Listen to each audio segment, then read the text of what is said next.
Next item on the agenda, discussion of the Mosaic Books curriculum. Vito, you there? I am. Is it everything working okay? Floor is yours. Well, thank you. So this has been a long night, and I want to thank everybody for hanging in there. I want to discuss something that happened in the beginning of April. Some District 20 parents and DOE employees, they contacted me about books that were delivered to the schools. Now, there were a couple of different books that people had issues with, but the title, Our Skin, was the one that individuals had the most problems with. Now, parents across the city has had problems with this specific book, Manhattan, Queens, Staten Island, and Brooklyn. So I didn't go rifling, full disclosure, I didn't go rifling through boxes to find this book, to look at this book. This was brought to my attention. I read it and I agreed with the people who were contacting me that it was inflammatory, that it was inappropriate. And I said that to a New York Post reporter who subsequently did do a story. Now this whole thing is a nationwide issue. It's a nationwide discussion. And the reason that it's so important that we do this at a public meeting, in a public forum, is so that the people who have these concerns, they don't feel that their point of view is being marginalized or ignored or swept under the rug. So I want to thank everyone for their indulgence in discussing this. I want to please urge everyone to let's have just a respectful, calm conversation about this and about all these issues. I think that we can do that. And I want to go over specifically particular problems with this specific title, but it's broader than this one book. It also really concerns other similarly themed books, of which there are several. In fact, since it started, I keep getting sent examples of other books that people have issues with. And so I really expect this is going to be an ongoing conversation.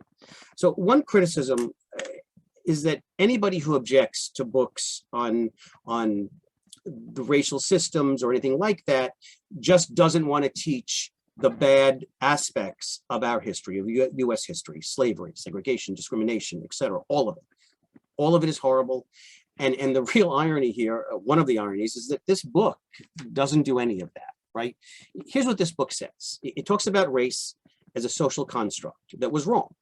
And that's certainly the case. It's the case when it was constructed, and it's the case now.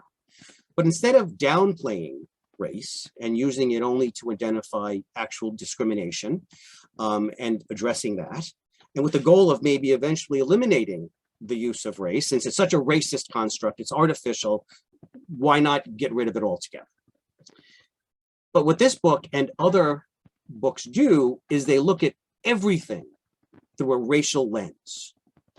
And this book says that white people invented race to justify historical atrocities. Well, human beings have been othering other human beings based on how they look and exploiting those people that look different from them, since we were human beings, right? It's happened in cultures all over the world for thousands of years. So to just say white people were the only people that did that, that's the first thing that maybe is just not totally accurate. The book also says that racism can be on purpose toward persons of color. Now, I know there's a narrative that only white people can be racist or say racist things, but that is not universally accepted, and it shouldn't be taught as fact. Then on the same page, right next to each other, it says that racism can be by accident when, for example, some kid is made to play the villain, the bad guy all the time. Now, this is ironic because throughout this book, the authors show again and again, white people, white children victimizing Black children. It pretty much omits anyone else. It's just white people being bad again and again and again. That's also an issue, and it's ironic that they said we shouldn't do it, but the book does it itself. But the most problematic part of the book were 2 pages in the book that show a white teacher correcting a Black child for something, and we don't know what it is, maybe making noise, a silence sign right above it, while he ignores 2 white children on the stairs laughing and having a good time.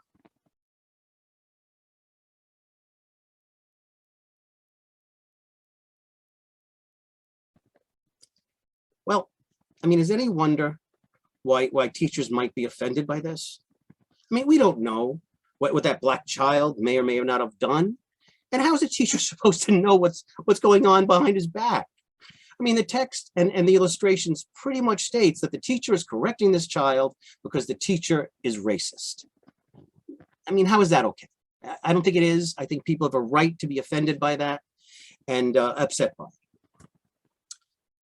And also this scene, and this one scene is so bad, I'm sorry, that this one scene, I know people are saying that it's taken out of context, but this one scene should really invalidate this book for use in a public school. How many takeaways are there? I mean, if you're a Black child and you're looking at, you're thinking, well, every time a white teacher corrects me, it's because of racism. And if, what does this Black child think of when they see these children laughing? They're thinking, well, white children think it's funny when Black children are treated unfairly. I don't think that's right either. And not just me, but all of the people who had an issue with this book. And you don't have to have a PhD to recognize that the text under the illustration of the kids on the stairs is meant to link up those kids laughing on the stairs with that text. And the particular image made me the most upset. Okay, I've been speaking, my wife has been speaking to our kids about these issues since they were toddlers. Okay, we talk about unfairness, we talk about racism, and kids understand unfairness. If they have a sibling, first things out of their mouth is like, no, that's unfair, that's not right. You did this for him and you didn't do this for me. In kindergarten, we used to say, you get what you get and you don't get upset, because kids are very attuned to this. So if I were talking to my child, and many of the people involved do talk to their children about these issues, and their reaction was laughing and carrying on, you know what? I would be very upset with my children, and I would call them out on it, and every parent I know would do the same. So this reaction that's shown by these children, it's just unfortunate and really totally inappropriate. So different parents, that they've had different problems with different portions of the book. But again, the DOE employees and the parents that I spoke to had the most problem with that one scene. And finally, there is a question about whether it is appropriate for schools to teach activism. Okay, that's a broader question, and I'd like to come back to it and have a broader discussion on that. I'll leave that for now. But people have been contacting me about other titles that they have concerns with. So anybody out there, I'll put it in the chat. If you want to reach me through my CEC email, it's VLaBella at VLaBellaCEC20@gmail.com. I'll put it in the chat in a bit. And right now, I'd like to ask the superintendent if he would mind indulging us and comment on the Mosaic program in general, and specifically about the process where these books in a box sitting in the school move from that box into the classroom, into the curriculum, and who is responsible for making those decisions, and what is appropriate, and what can parents do if they have concerns. And while he does that, I'm going to put a list of books in the chat, a bunch of kindergarten books that was recommended by an organization that I work with called fairforall.org, some great little books. And then I'm also going to put in the chat books that teach the ugly history of slavery, segregation, and the civil rights movement. One book, I love this book, called Showway, is incredibly powerful. I believe it's also a play for young people, and I hope to explore the possibility of perhaps bringing it to District 20 in some fashion. So again, thank you for this indulgence. Superintendent Preto, please weigh on in here. Sure. So I think you raise some points that I'd like to, I can definitely address. So first, reading is a foundational skill, and it's essential to developing critical thinking, to develop future learning, becoming an active participant in a democratic society. So something we're really promoting is reading.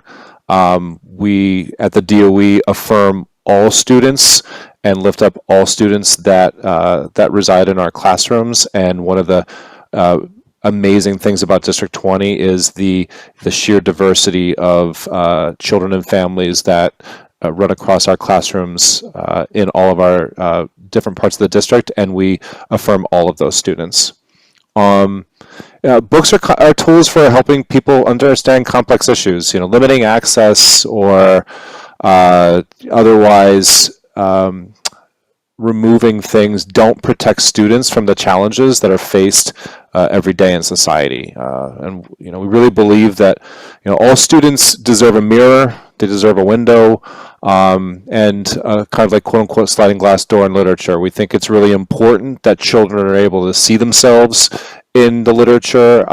We feel like it's really important for children to see others, the window concept in literature, and having the ability to kind of quote unquote like walk through the sliding glass door or experience along with them in literature. So we really believe that students deserve to see themselves reflected in the books in the classroom collections and the school libraries in our school. We really believe that books help students develop empathy for other cultures, for experiences, for identities, and for values. We feel like parents and guardians have the right to guide their own children's reading, but we don't feel that parents should make decisions that impact other people's children and their reading choices. As far as the process that we're using across the district to support our teachers in kind of examining the books, exploring them.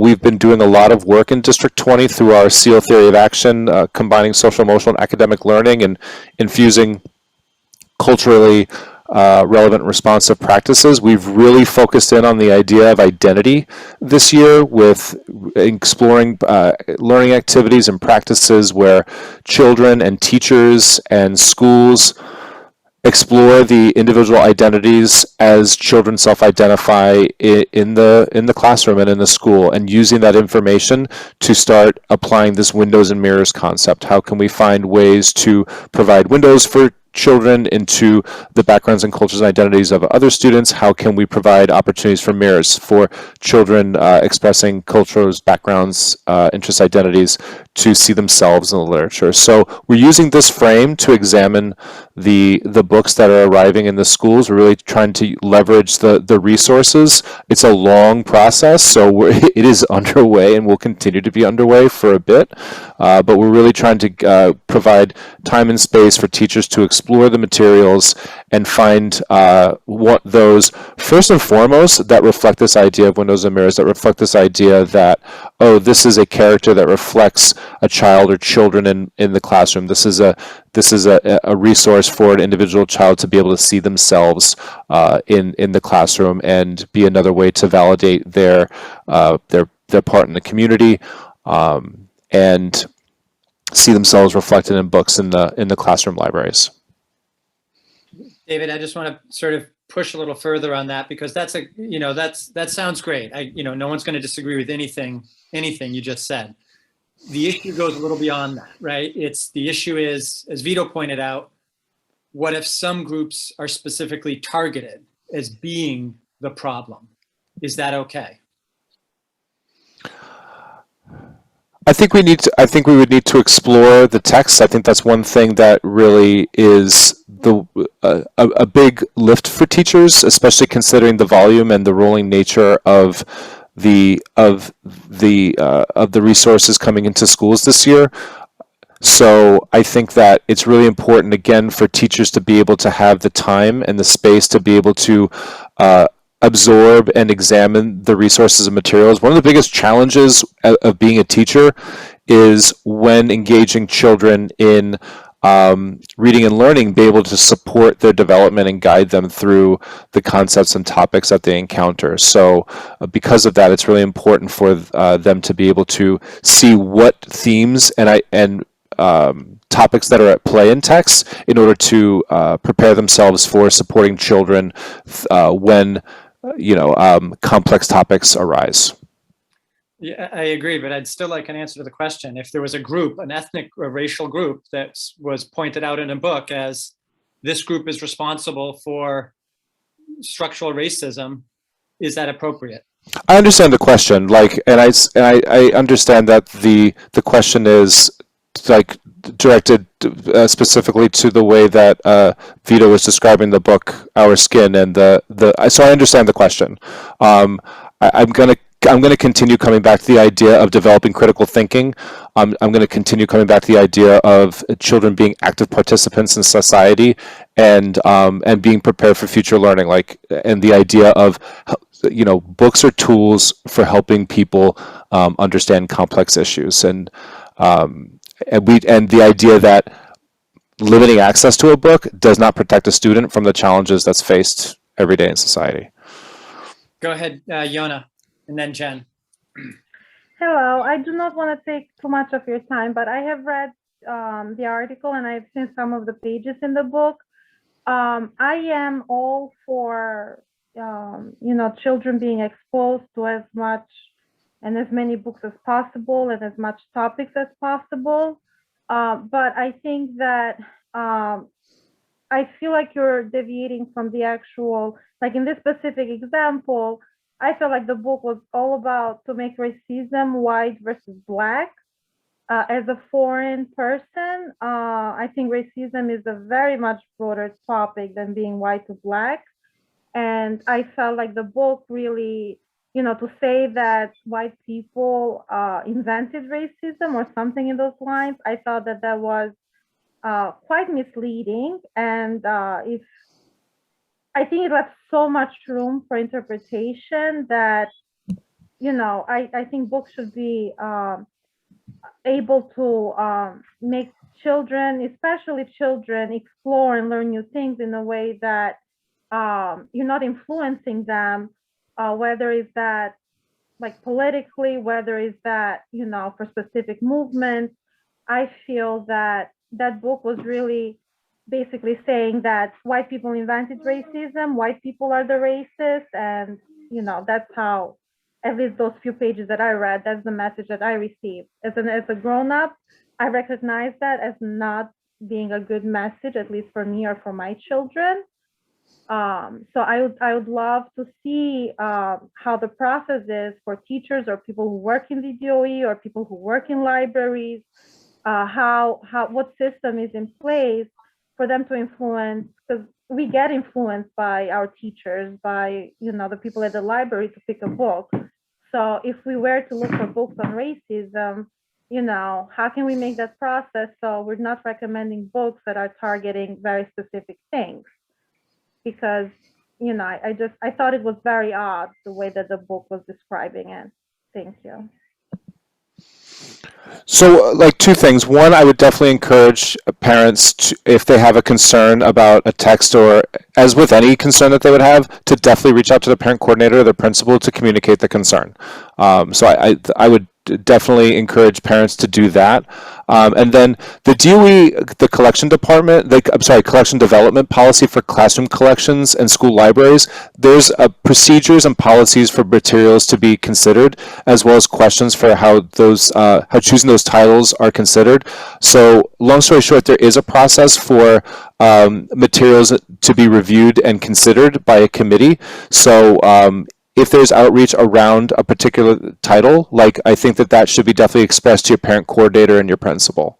Again, we really don't want parents making decisions that are going to impact other people's children, but we do firmly believe that parents and guardians have the right to guide their own children's learning. So if there's a book or a title or something that you feel that your child has been provided that is questionable, I would definitely reach out to your parent coordinator, your principal, regarding your views about the reading that your child has been provided.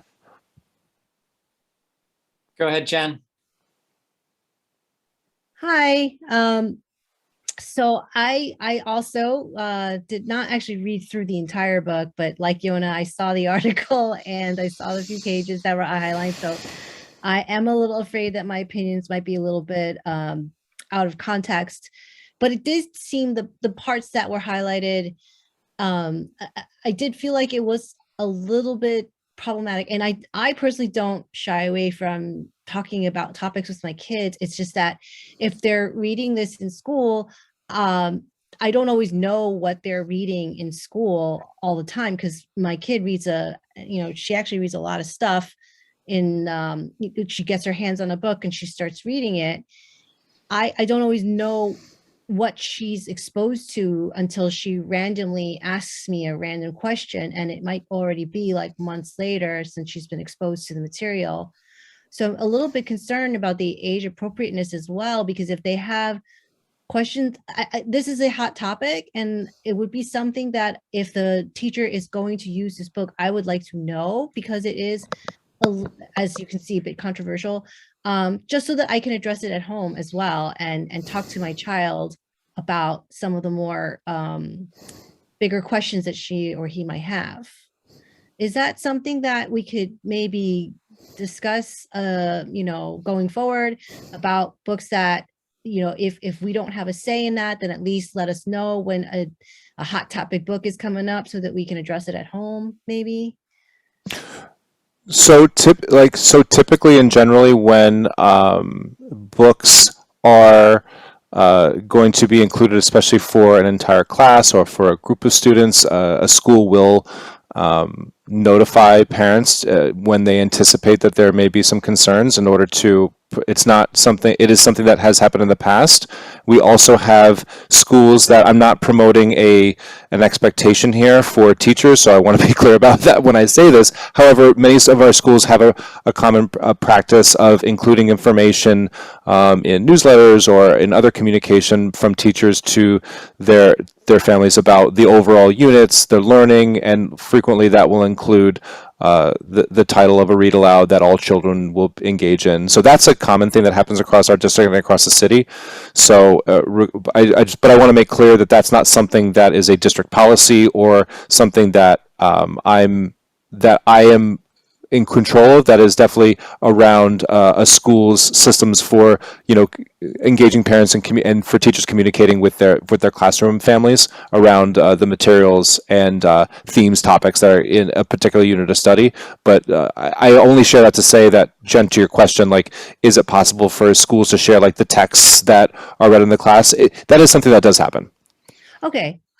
So I basically need to sort of communicate on a more local level with my own school and teacher, and basically keep the lines of communication open, that sort of thing. Mm-hmm. Right. Yeah, absolutely. I would say to a parent who wants to find out about the text, is not aware of texts that have been read in class, to reach out to your teacher first, reach out to your parent coordinator, reach out to your principal with those questions. Thank you. No problem. Kevin? Yes. I remember we had a meeting about CRT in the past in our meetings. In the meeting, I kind of remember say we are going to add more material about different cultures into the curriculum, so that for people to understand each other's culture more. So that would be no way to kind of ease the misunderstanding and going to the racism. So are we planning to add more this kind of content into our text, because into our school curriculums? Because especially in our district, there are we are talking about 40% of first immigration students here. So is there any plan on that? So the books that have been coming into the schools have not been curriculum. They're classroom library books. So these are individual titles. The goal has been to, make selections that are reflective of the children in the classroom. So what the immediate result and intent right now is to have children who are in the classroom see more of themselves, characters who reflect their background, their culture, their identity, to have more access to books like that. And it's been the general feedback I've gotten so far has been very positive. Children and teachers and principals so far in the interim, to counterbalance the incredible amount of work it is that teachers and principals have been spending, kind of digging into the collections and, and as the children get older and the books get longer, the work takes a little bit longer, right? Because of the time it takes. But in general, the reception has been very positive. The general response I've gotten is like, oh, that's a character that looks like me. Like, this is something to celebrate. This has resulted in an increase of, our district is a majority Asian and Chinese specifically in terms of background and culture. There has been a large increase in the number of books with Chinese and Asian characters, and that goes for many of the other cultures and backgrounds and identities of children in our classroom. So that's been the initial impact of the classroom libraries and collections in the schools, which we've been looking at nothing but positive, and feeding into our goal of creating a more welcoming and affirming environment for children by again providing this windows and mirrors concept. Like, how can I see myself more in the materials in the classroom? And that's what we're really looking in this initial phase to, like, provide teachers with a lens and an approach for how we go about picking books to put into libraries and present to kids. I would like to mention that in BS1 or 2 in my class, they share a book about our celebration in Eid and Ramadan, what we do in Ramadan, and it was really great. I'm really happy to hear that. Thank you. David, So go ahead. Who is that? It's me, Kevin again. Go ahead, Kevin. This book, is it picked by the teachers or it's like the DOE decided what book and send it to the schools? So both. So the collections were curated and sent by the DOE, and then the collections, once they arrive at the school, are being explored and examined by teachers to see first which titles really align with the identities and backgrounds of the children in their classroom. And in our District 20 classrooms across the district, that's a broad spectrum of backgrounds and identities, which is awesome. Sure. David, I just want to point out, you've talked a lot, and you've mentioned a number of times you don't believe in removing things from sort of the popular education system, but the very act of having a committee, a library committee, as you say, selecting books is removing things. And so it's in this case, it's the DOE choosing and the DOE removing things. As opposed to what you were saying is you don't believe parents should have the right to remove things from the circulation. I don't believe that we don't believe that parents should make decisions impacting other people's children. But we do believe that parents definitely have the right to guide their own children's reading. And again, what I'm saying is, and then on the flip side, the government is doing, the DOE is the government, and you are making decisions that impact children. And that's a concern that a lot of parents constantly live with, is what is the government in the form of the DOE, very powerful organization, doing with my kids?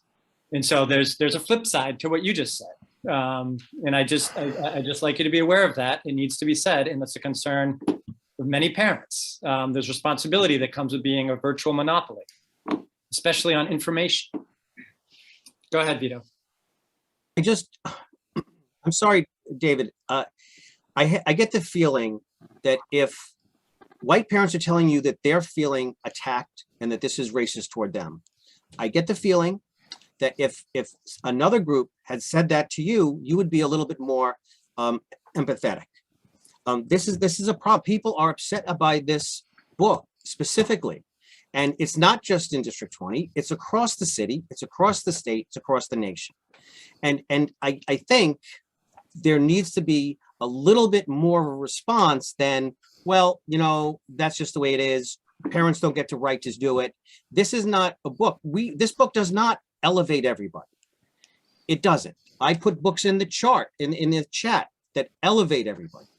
This book is targeting white people for racist behavior, and there's no balance. And I just get the feeling, again, that if someone had come to you and said that this happened to another group, there would be a different response both from you and from the DOE. And I am troubled by this. I really am.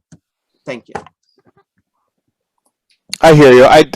You know, personally, I don't think it's, I don't want to like infer too much in the response. I just, I want to say that, in terms of the presentation to me in this particular case, I just want to make sure that we're outlining, because this involves such a large group of books. I know that you've raised this particular book of concern, so I'm going to make sure that because you've raised it and we've talked about it in the meeting, I'm definitely going to read the book and see where you're coming from, and I acknowledge that you feel a certain way about the book. And so in this case, I want parents to know that they have a mechanism for outreach around that. But due to the nature of the meeting, I just want to make sure that when we're addressing the idea overall, in addition to including the specific book, that that there's an approach that we have to thinking about how we're going about thinking about all of the books and how we're thinking about which ones initially would be in there versus not be in there, and it's specifically tied to the identities of the kids in the classroom. So I hear your concern about the book, and happy to discuss it more.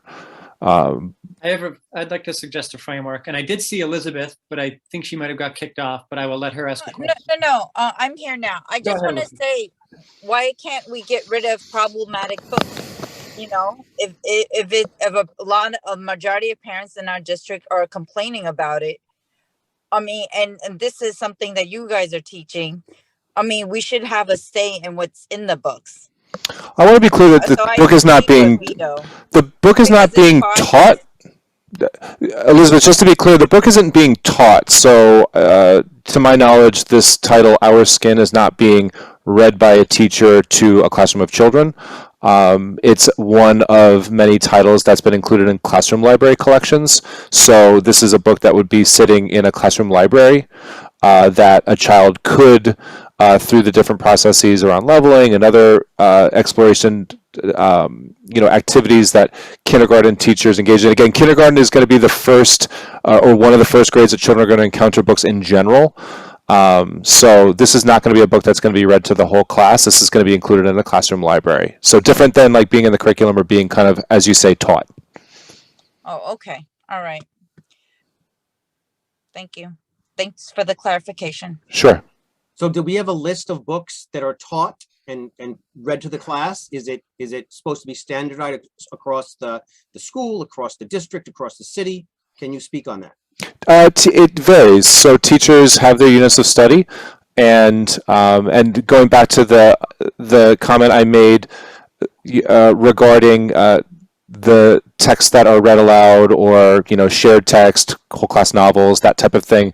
As you go up the grades, teachers will communicate in their methods for communicating with the class, and you can reach out to your principal around what are the titles that are part of the curriculum.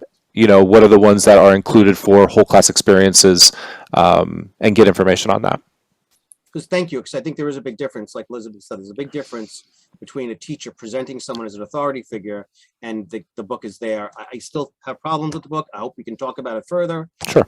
But that is a big difference. And I think the DOE stated that it wasn't part of the curriculum, but I think it's kind of disingenuous when you say it's not part of the curriculum, but they're delivering these books to the class. So Gotcha. I understand. There are definitely materials, and before they're going into the classroom libraries, so like think of the concept of the classroom library as like your public library is but been sitting in the classroom. So these are books that, depending on teachers' systems for selecting books or not selecting books, leveling books, that kind of thing. An individual child would be engaging in this book on their own, or taking it home or whatever. This would not be a book that I'm not aware. Again, these classroom library books, again, these are new resources, so the grand majority are still being explored and going into classroom libraries at different paces across classrooms in a school, across schools in the district.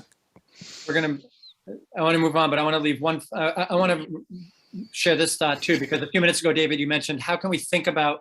You were talking about the specific book, and then you were sort of also talking about a broader system of thinking about these. And I want to suggest a way to think about sort of at a higher level, And my question is, do you think politics should be part of a young child's education, elementary school child? I think, is that a part of learning how to think critically or being active participant in a democratic society? Should books with a, well, I didn't ask that. I just, and I I'm, know, well, I'm just, the only reason I asked that is just to clarify what you mean by saying politics, because let me define. there's a, right, Yeah, I know, it's subjective. It's very hard to define. it's a big topic. I'll share my definition now, but I think we have to have the conversation. I'll share my definition. Politics for me is something, a work, a book, an opinion piece designed to persuade on a public policy issue, as opposed to critically think about it and analyze it. It's purely designed to persuade one side and not the other side. Do you think that should be part of curriculum for young elementary school children? So I'll give you an example of one that's actually happening in a lot of our schools right now. I don't know if you would call it a political topic, and maybe you could. I think it could go both ways. So there's an argument. Argument writing and developing opinions and forming arguments is part of the standards, and the complexity of developing the argument moves up as the grades get older. So we have many children across the district engaging in the exploration of both sides of a topic around whether chocolate milk should be included in school cafeterias. And children in a unit of study like this are provided with both sides, the points in favor of chocolate milk and the points, some points against chocolate milk. And children are exposed to both sides and engage in sometimes they select a side to defend and use the research on the other side to develop counter arguments, to develop rebuttals, and to engage in critical thinking. So from that perspective, like, that's something that our children already do because it's called upon by the standards and is also essential critical thinking skills. Sure, that's fine. The issue is when you present material that's purely one-sided, right? And what you just described, if it's happening that way, that's great. Let's say the only information presented was that chocolate milk is, the best thing ever. And the question is, do we want to drink 1 gallon a day or 2 gallons a day? Pick a side, right? Like, that would be a problem. When not in that unit, like, we haven't seen that unit being done without like the counterpoint, because again, it comes back to the standards and how the information is supposed to be used. Right. Yeah. And then the book, and I'll just read a quote from the book. The book talks about, in order to undo this system, and in the system is implied the United States, right? And so that's a political viewpoint.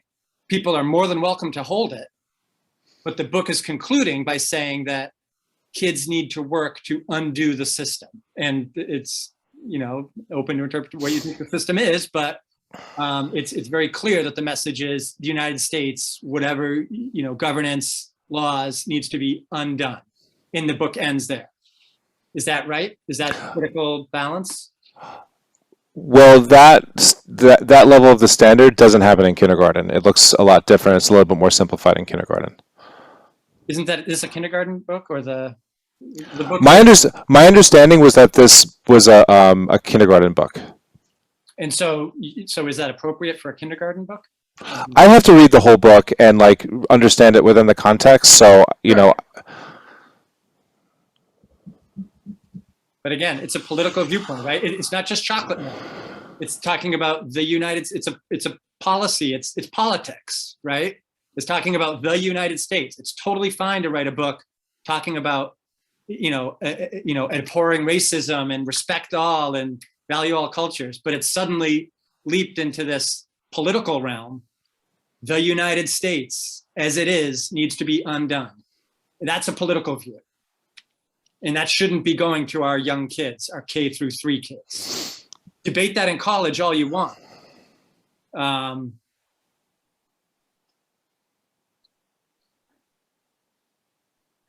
take your answer as the most tactful approach you can think of at this time, which is fine. We can move on.